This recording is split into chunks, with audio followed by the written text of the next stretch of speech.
the foundation, because today what we're going to do is we're going to talk about build a case for a company compass. Why is it so important? We're going to demonstrate like the untapped potential to optimize people, performance, and company results. This is one of the things a lot of people roll their eyes, right? When we talk about these things, when we talk about them, we want to provide strategies, right, to blow the dust off or breathe life back into these things that we said at one point were so important, so that you can connect and direct, protect the organization, the people in it, but most importantly, the people that you serve. Now, this sounds really dramatic, and if you know me and you've been here before, I'm super passionate, right? So I want to have honest conversations about what we're talking about here. I want to hear if they mean something to you, if they mean nothing to you, or what is your experience around these things that we're talking about, right? So it's so critical, right? That some people, and William has said in the chat, like there is some question around, does it fall into, are the vision and the strategic objectives the same? So let's get into this. Let's jump into why we're all here and talk about, is our company compass broken? Now, this is the only dip. We're going to talk about the realities currently in the workforce. People are feeling more disengaged than ever, right? And engagement has flatlined. I would say it's actually nosedived or taken a nosedive. People are intending and leaving their work now, or they're leaving in major numbers, right? Massive numbers. And more than ever, people are burning out. Right? You might be one of those people, and hopefully you're not. We're going to talk about how we can actually use the compass as a mechanism or almost as an antidote to some of the things that we're experiencing, right? We're not doing really well overall as humans. Not only are we disengaged, but we're burning out. Sick leave is higher than ever. Absenteeism is higher than ever, and burnout. And I'm going to move on because most of you know this. Short-term and long-term disability are at higher than ever levels.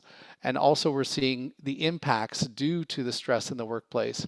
So the good news is it's not happening everywhere. So that's what we're seeing. We're not seeing that this is a problem everywhere. We're going to talk about how some organizations are actually using the vision, mission, and values to increase the level of meaning people are experiencing. More than ever, all of us are asking three very important questions, right? What's the point? We're asking, why am I doing this? And some of us are even asking the question, why should I bother, insert whatever, show up early, stay late, help out, right? What's the point of this? Sometimes it's asked about the function. Sometimes it's asked about a specific task. Sometimes it's asked about the job overall. And you're human. Every single person that showed up today, and thank you for showing up, is human. You've probably asked these questions to yourself every day, maybe once in a while. Some of you probably have asked them already this morning, or maybe even earlier today. I see we have someone from the UK. Welcome, right? Maybe earlier in the day. You might ask yourself the question during this webinar, and maybe tonight before you go to bed, you might ask yourself one or more of these questions. And these questions, or the variations of them, it's not that those are important, but what's more important are the answers that you come up with when you ask yourself those questions. And when we're burning out, or when we're tired, or when we're intending to decide, do I want to be here? The answers to these questions are critical, because one of the things we know about humans is that when we ask ourselves these questions on a day where we're feeling overwhelmed and we don't have an answer, that moment or that day does not get any better. As a matter of fact, from our interviews, people say it gets worse. And it probably gets worse for the people that are around you or the people that you're responsible for, right? So in that moment, when you're asking this question, what we're searching for is we're searching for meaning. We're searching for some sort of meaning. We're searching for clarity. We're searching for connection, right? And more than ever, the pandemic wasn't helpful, but before that, it was an accelerant and a catalyst of us searching more for meaning, right? You've heard about this, the Great Resignation, right? This mass exodus of people leaving the workplace. We've been referring to this as the Great Migration, right? The Great Migration to meaning. Well, what do we mean by that? We've established in our work, but also in some of the previous webinars, that we don't have an engagement problem at work. We have a meaning problem. More than ever, people are searching for meaning in their lives, but more importantly, they're searching for it in the work where we spend a lot of time. And what we're finding is that people are searching for meaning in their workplace, in their work experiences. And if they don't find it, or if they're not having a good time finding it or not helpful, they're leaving, right? If they can't find meaning, they're leaving. Because one of the things that we've seen in our work and some of our research at Brivia is that meaning is connected to motivation. There's an inextricable link. And not only that, meaning is responsible for higher levels of engagement and higher levels of performance. And what we're seeing, what we need more than ever, is it's also critical to our emotional, our social, our mental, and even our physical well-being. Here's some good news. Here comes some of the good news, right? And some of the things that we're finding in my research and the work at Brivia is that there are two things that we need for a meaningful experience to happen. They're almost precursors. It's not like they're just kind of important, right? Like they're kind of important. They're actually core essentials. That when human beings are experiencing these two things, we are performing well. It boosts performance, it boosts functioning, it boosts resilience. It's connection and direction. So what's connection? What's this thing called aggression? This is about relationships, right? It's about people, the things that are important. It's about connection to our needs, a connection to our values, a connection to our goals. Connection forms a very potent source and force of meaningful work experiences. The other thing is direction. Well, what's that? Direction is like, what is my direction in most situations? It's about anticipation, predictability. It's about being really clear and having clarity on why I'm here, what's expected of me, what do I need to do to contribute, right? And what can I do to best contribute? Okay, I almost touched I've been working from touch screens, so I wanted to touch the screen. Okay. So direction, like connection, provides a potent force of meaning and meaningful work experiences. And what's so important about this, what's so exciting in our work, and this is great, connection and direction not only provide a pathway to a meaningful experience, but it provides a sense of safety, a sense of confidence, and above all, protection. So connection and direction, when we have a meaningful work experience, actually provides protection because connection and direction lead to greater well-being and greater well-being and resilience. And that's what we're hearing more than ever. How do we enhance our own resilience? So where do people find connection? Where do we find direction? Where do we find a greater sense of meaning in our work? Leaders, here comes the good news, can find it in the company compass. Employees can find it in the company compass. If there is a company compass, right? If they can understand it, if they can speak to it. We saw from the polls, there's a major lack of clarity around one or more parts of the compass, right? When the company compass holds meaning, though, it can have a positive and profound impact on all the great things we've mentioned already: motivation, engagement, performance, retention, well-being, resilience, phenomenal results for the company. I love the compass analogy. I always have. One of the reasons why I love the company as a metaphor is because it's the most effective mechanism, an instrument that creates the greatest clarity around direction. It offers like navigation, especially in times of uncertainty, right? Especially when there's new terrain, when the weather gets really foggy or a storm impairs our visibility. Wait a minute, doesn't that sound like the last 2.5 years, right? That's what we've been in. We've been in this massive fog, and a working compass can provide a sense of confidence to keep the people that are using it and the vehicle that they're traveling in, aka the organization, safe. So when a company compass is developed and strengthened, it can be leveraged, and we're going to talk about that, provide more connection, provide more direction, and then provide that protection that people need, right? And that's what we need. But it is also a really strong business case. So if there's some business people sitting here going, showed up and like, yeah, this is the soft stuff. I'm going to make a solid case for why a company compass is critical. So let's talk about what makes a solid company compass. Most of you are familiar with the 4 points of the compass: the vision, mission, and values and strategy. Now, what's interesting is this is the part, I'm just going to check the time here. This is the part where I want to have an honest conversation. Unfortunately, this is where some people might roll their eyes. This is where some people might throw up in their mouths, right, when we talk about vision, mission, and values. I want to be honest about this. There's many reasons why leaders in their organizations, right, don't give the vision, the mission, and the values and the strategy the kind of respect that they truly deserve. Often there's confusion as to what they are, or what the purpose is that they hold, or how they can be used, right, for greater performance. I was confused. I used to teach them. I was a professor, associate professor. I used to talk about the vision, the mission, strategy, and I wasn't even totally clear, right? And that's okay. It's unintentional. It's unfortunate. That's why we're having this discussion. Also, one or more of the compass Parts of the compass have become platitudes or plaques on the wall, or referred only at the company retreat, or maybe they exist in a binder somewhere in a room in a filing cabinet. In many cases, they become forgotten. But this is what's really important, is just like any word or like any concept, right? Vision, mission, and values especially are just words until our actions give them meaning. So when we look at vision, mission, and values, if we roll our eyes or we go, yeah, whatever, and we throw up in our mouths, what meaning have we as individuals, as leaders, and as an organization given to the vision, given to the values? So let's get into what these things are and how we can leverage them. The vision, the main function of a vision is to inspire. That's what it's, right. It's to inspire. That's what it, dream, reach for that thing, that massive thing that is where we're going in our future. It's about the greatest possibilities. It should be inspiring. The vision should be inspiring. That's its function. It answers that question, why the heck are we all here? What is it that we're working towards? And a well-written vision provides a strong sense of connection, something greater, something with incredible purpose and meaning. Right? That's what it's for. Let's get into the mission. Well, that function is to inform.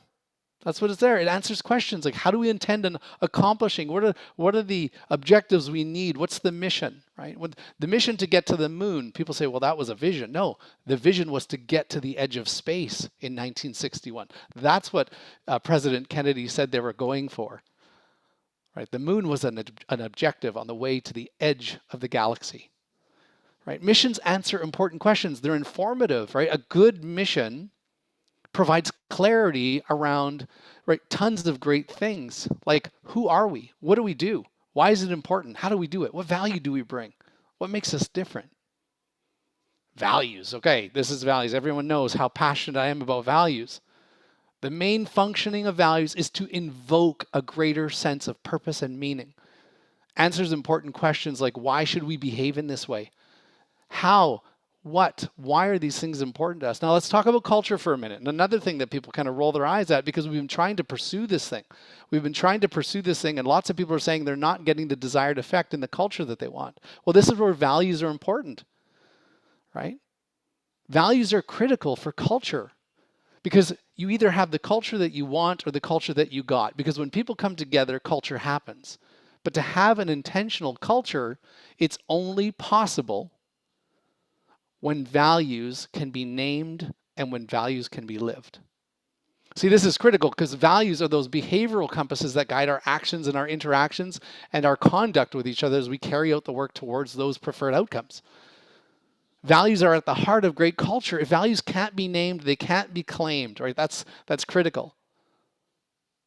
That's so important because when people can't name, so it's one of those things I'm passionate about it. I'd love to see the chat and have some questions. We're going to have some questions and answers right away.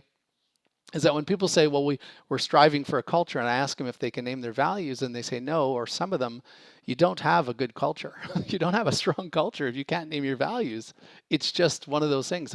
Values are critical, right? So strong set of values offers great connection to greater meaning, as we're talking about. According to my research and the work at Brivia, they're the most powerful force of meaning and motivation. Now, I've been waiting a long time to say this. It made sense to me when Modern Survey in 2016 reported that employees who know their company, know and understand their company's values are 51 times more likely to perform at higher levels and be actively engaged. 51 times, not percent, 51 times than their counterparts who do not know or understand the values, right?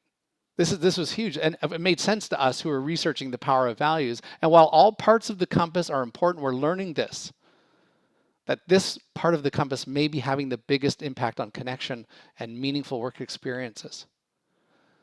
We also know why this is so powerful, because here's another thing that we know, is that if values are named, if they're claimed, if they're put on the wall, but they're not being lived, it has the opposite effect, right? Value incongruence is what we've been calling it. It's the biggest killer of morale. It creates disconnection, dissonance, disillusionment, and it creates a strong sense of demoralization. We've been calling it value incongruence, and many of us feel it. We feel thinned out. We feel that something's not right, and that's the power of values. In the health industry, they're actually referring to value and congruence now. You're going to be hearing this term more often. It's a moral injury. And it's morally injurious to ask people to work in a way that's out of step with what we say is important. And it's a big killer of morale. Let's get to the strategy. Strategy has a very important function. It's to instruct greater decisions, instruct greater intentionality around aligning and synchronizing decisions, right? What priorities are important to us? What objectives are we going after? Where should we place our time and our energy? Who's responsible for what? And how will we know we're successful?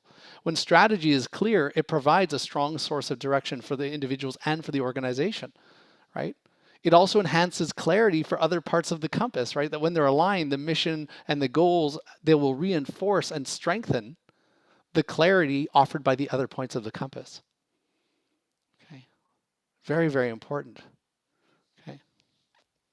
So some great questions in the chat. Just quickly, would you consider standards of excellence values?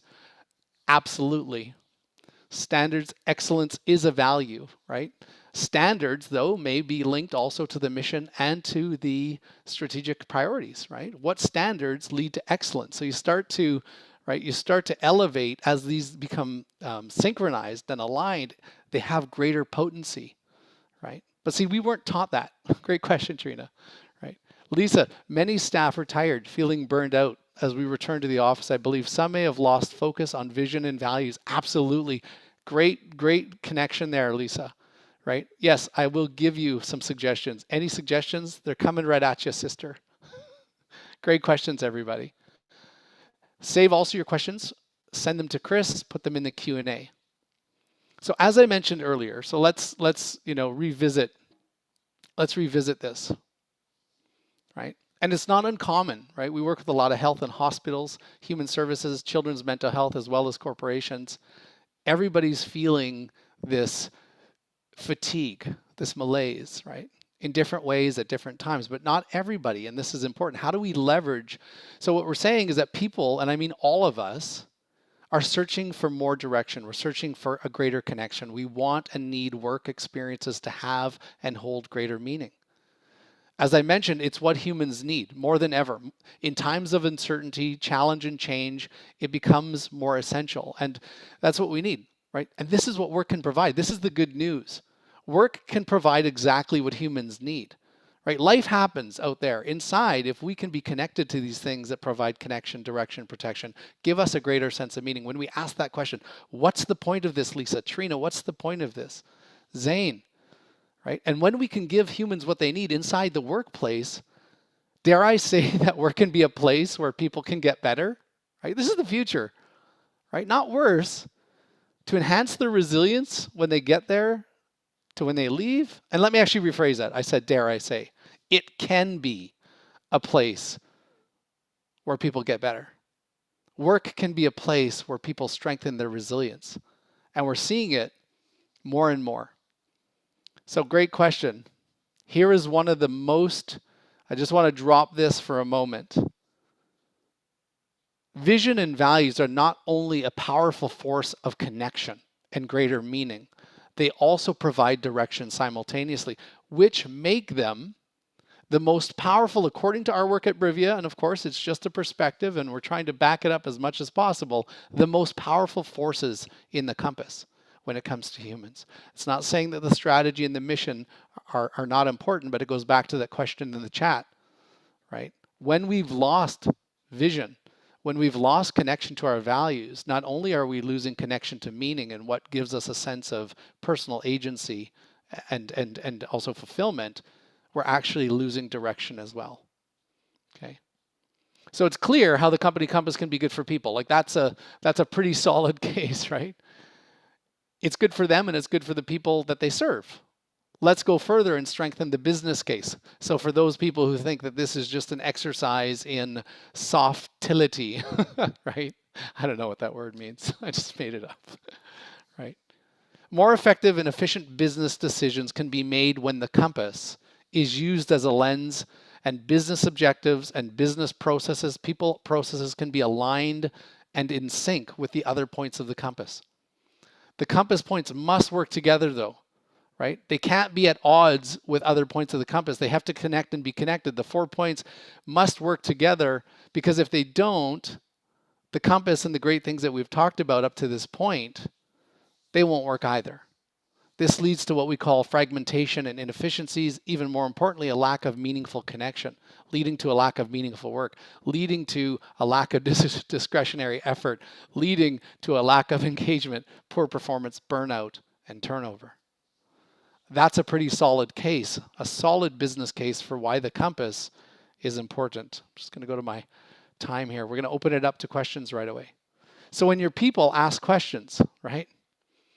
When you ask the question, what's the point of this? Why should I bother? You know, will your company compass provide you with the connection and direction you need? Will it create an experience of wanting to get up or an experience of wanting to give up?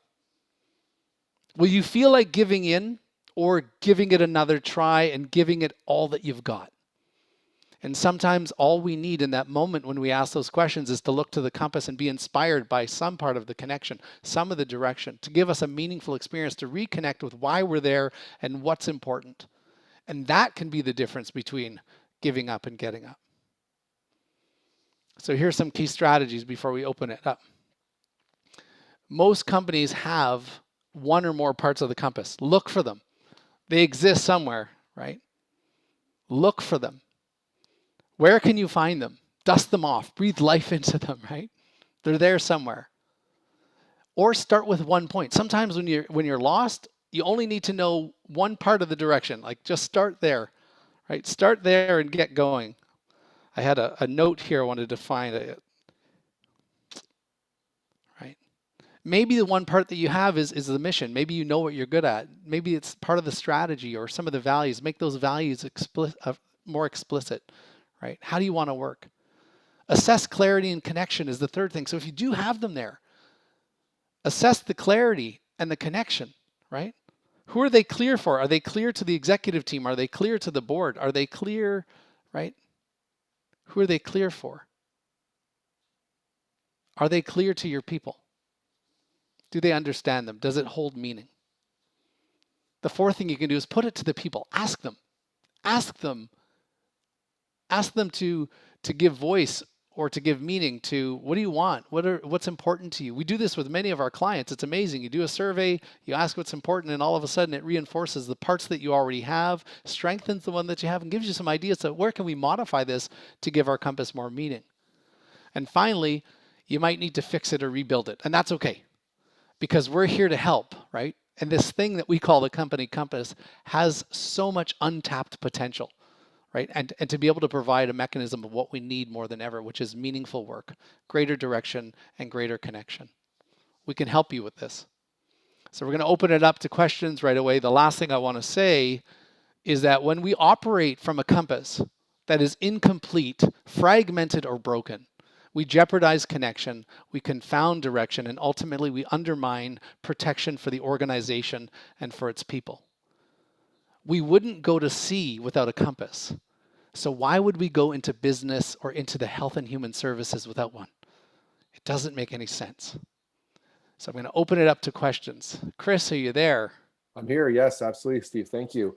Quite a few questions have come in here, and there's one here that I think is a fantastic question. It's a bit lengthy, so I'm going to read it out to you, but I think it's worth sharing here. I have read and tend to believe that trying to align individual values to a larger context of organizational values does not create a better connection. For example, an organization may value the mental health of their employees, but that can mean different things to different employees. Absolutely. The solution is for organizations to create robust reward and benefit systems to enhance employees, not only at work, but in their lives outside of work. Do you not think that many of these theories forget about the extended life benefits for employees? Lots in there. So for starters, thank you for those, and help me out, Chris, and please put in the chat if there's more to that question that we don't get to. Yes, maybe, yes, and yes. So values are really important. What's interesting is company values, again, are just words until we give those words meaning. So for instance, most people, humans, are values oriented. So we value things like connection, relationship, integrity, honesty, trust, loyalty, you name it, different things. And when companies get that right and understand that if they can connect those company values to the experiences of people, there is a connection, right? Now, sometimes we look to those values and roll our eyes, as I was saying, because some companies unintentionally and unfortunately have devalued those words. So that's created a dissonance and a disillusionment. Recognition and rewards, absolutely a very important mechanism. However, we're seeing that's not for everybody, right? It's not for everybody. Ping pong tables, perks, and those kinds of recognition programs that offer gift cards and pizza, we see in some environments they don't work at all. In some environments they do. So again, it's tuning into the what do people find meaningful? What do people say they need, they value, they hope for when they come to work? The long-term benefits, absolutely. I think many companies have forgotten the importance of that. I think many companies unintentionally and unfortunately have stopped talking to their people, right? We've talked about this. People are not survey fatigued, they're disappointment fatigued, right? And when companies tune in to the experiences of their people, and that's why number 4 of the strategy is put it to your people.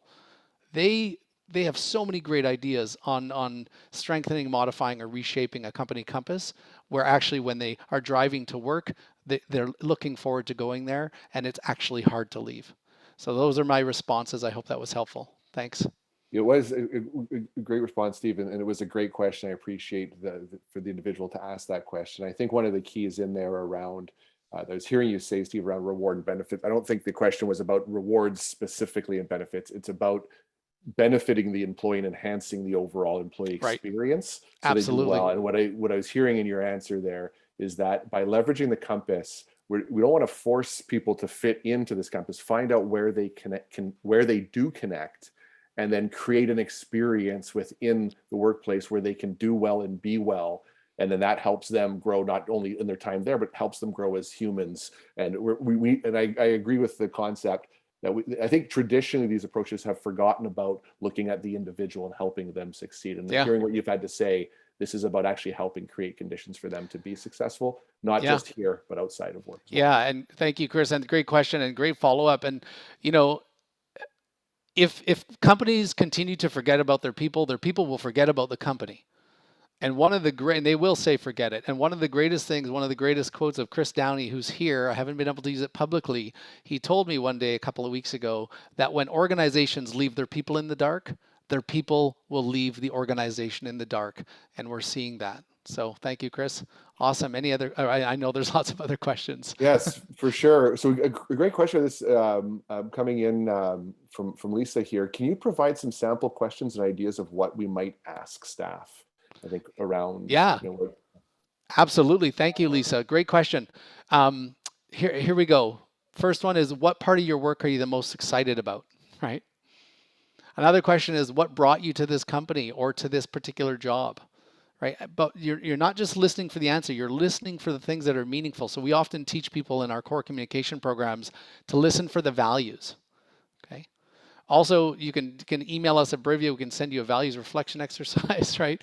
Another thing is just look to a list of values and say which values are important to you here, right? We often say I only need to know 3 of my team members' values, right? So that I can try to keep them connected to that value, right? Ask them if they understand, like we did the polls. What do you think the company vision is? And if they're not clear, you've got work to do. Can you name one strategic priority if they're unclear, right? What is the mission and what are the values? So those are the questions. I won't overload you, but those are the questions that come to mind. Those things will really give you some fodder around what aspects of the work are meaningful and what can you as a leader do to point them to the parts of the compass that are functional and meaningful. awesome. Great question. Great answer. Another question coming in here. I think this is excellent coming in from William. Sticking with your compass metaphor, first, or one, should we leave breadcrumbs in order to find our way back in case we get lost? And 2, should we train ourselves to find our direction in times of light or the sun and in times of darkness, i.e., the North Star? Yes, great questions. Absolutely. Leaving crumbs. I mean, one of the things, and it goes with what Zane was saying in the chat just now as well, leaders have a responsibility. Their number one responsibility is to connect, direct, and protect people and the organization. So leaders must have a compass. I've seen some pictures with it. So when my people, like if you're rowing a boat, right? How many times have you sat in the back seat and kids say, are we there yet? Are we there yet?" Right? You're rowing a boat and someone's going to ask, "Are we there yet?" And the leader or the captain of that boat says, "I don't know, keep rowing." Or "Yes, we are," right? So again, it's critical for the leader to understand the compass and hold the compass so that when people ask that question, they can answer it.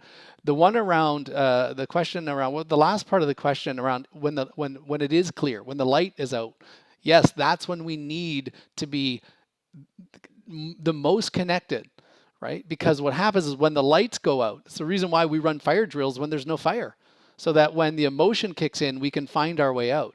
So when the lights go out, can we connect to the compass, right? And I was talking about this. We have a really good friend of ours who's a F-35 pilot on one of the groups that we work with, and they talk about what happens in explosive decompression. Now, it's not what happens in explosive decompression. You've got 6 seconds to make a decision. It's what happened before that happened. And that's where connecting to the compass prior to when the lights go out, when the pandemic hits, and whatever's coming next is critical so that we can find our way in the darkness. Awesome. Thanks, Steve. And I think there's a comment from Darcy in the chat here. I think that lines up well with the point you were just making there, is that leadership must continuously speak and live to your organization's compass in order for your employees to understand and live them. So it Yeah, starts with leadership. yeah, yeah, Great, it great. does. Yeah. It does. Yeah, Excellent. Another question, time for a couple more here, Steve. And I'll come back to it. I do have a follow-up on the question about rewards that we talked about before, but yeah, we'll end yeah. on that. But we've got a comment here that I work in middle management. What do I do if my organization doesn't have a compass set? Yeah. Whew. Middle managers, my heart goes out to you. I've talked before about the article by Columbia, "Why Middle Managers Cry." If you're a middle manager, you didn't even need to read that. Yes, that's a great question. If you're in a situation where you feel your company does not have a compass, you start with the direction, the most immediate direction, which is, what is the function of the people that I'm responsible for, that I'm working with? Every department has something that we need to be clear on, whether it's answering phones, getting something done, seeing a patient. So get them focused on the immediate responsibilities. That's the clarity piece. Then you can work on getting them connected to each other. How do we stay connected? What's important to us as a team? Now, your organization might not have a compass, and we work with some pretty big ones that are a bit murky. This is where teams and team leaders can help shape what we call their team charter or their own team compass, right? To make it within the scope of the organization so that each team, if you think about flagships now, right? If you think about all these ships in the ocean right now, we've got people working remotely. We got so much disparate workforce ever. It's like ships, they all should be operating from a very similar compass, right? So are they working together? Is that ship, are the people on that boat clear on what they need to do in this moment? They may not see the big picture, right? But are they clear on what needs to happen next, next, next? And are they connected to the people that they work with so that they can row stronger, straighter, and better? Okay, those are my thoughts. Great question. We've got time for just a couple more. We're going to come back to the rewards piece in just a second here, Steve. But this was one that goes back to a little bit earlier. Then it said, could standards be misconstrued as values? And to be specific, they're thinking a much more mechanistic approach, like ISO 9000, for example, where you are working more to check off the boxes rather than live and believe in quality for the Yeah. benefit of you and your company. Yeah, that's a great question, and we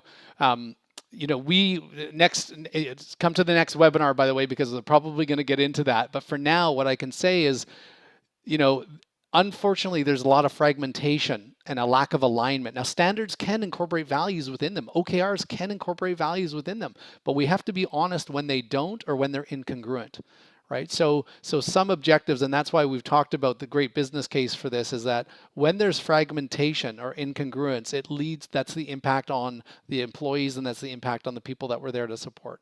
So we must ensure that if we're operating from standards, do they have values embedded in them? How do we conduct the standards? Right? Because there's a lot of standards of practice that can have values blent into them. But I think it's about honest conversations about, we had an honest conversation last week with a company where one of their OKRs, one of their major OKRs, is out of step with some of the values. And they have to have an honest conversation, right? Is this important to us and what impact is it having on our people and on our business?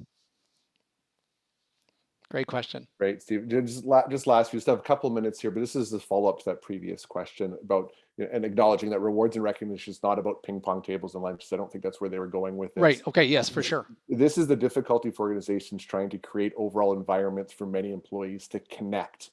Yes. But there are many effective reward strategies that can appeal to the core talent that the company needs to thrive. So the idea here is setting the compass is easy, but it's really, can we activate it in a way where we can connect with people where they're at? This is me now talking.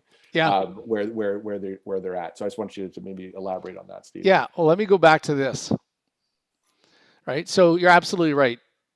You don't, I mean, we're talking about the ideal. So you want people to connect to the whole compass if possible. You want your leaders to connect to it. But one of the things is not everybody gets driven or finds meaning in, in all 4 points of the compass. It'd be great if we let everybody through the gate, through the door to the company that could connect with all 4 points. However, there's some people in your company that are vision people. There's some people that are mission people. There's some that are strategy people. So if you want to just go at it a little bit, is what aspect of the compass do they find meaningful, right? We ask this question, like we put these points up on some of our team building exercises and said, if you had to choose 2, which speak to you the most? And it's not uncommon to find people that are strategy and mission people or values and vision people. And so once you find that out, you can connect with that and keep people connected to the aspect of the compass that holds the most meaning for them. Right? And sometimes, remember, keep this in mind. Let's even simplify it further. What do they need? What answer do they need when each of your team members asks the question, what's the point, or why should I do it in this way? That's where you start and work out from there. What answer do they need, and what do they need to be connected to find the most clarity and the most connection in the answer to provide the most meaning? Excellent. Thank you, Steve. Yeah, this is all about creating experiences for people at work that are meaningful, where they can do well and be well. If we can do that, that'll help enhance things outside of work. So that's great. Thanks so much, Steve. Thank you, everybody. Okay, Steve. Well, thank you. And thank you all for joining us this morning. We want to be mindful of our time here, folks. So thank you for joining us. Thank you for the active participation in the chat. Feel free to reach out to us. We'll do a follow-up with the recording of the session, as well as some additional information. But we'd love to hear your thoughts and and things you want to hear more about in the future that we can dive into in a little bit more detail. Join us next month. We're actually going to be doing a solution spotlight on how to actually set your company compass and align your organization for success. We're going to take some of the concepts Steve talked about and actually get into details about how we can actually put that in place, whether you are in charge of the organization, you're in charge of a department, or you're right there in the middle. So we're going to give some practical strategies. So we'll send the sign up information for you as well. So thanks again for joining us. Have a great day, everyone, and we'll see you again soon.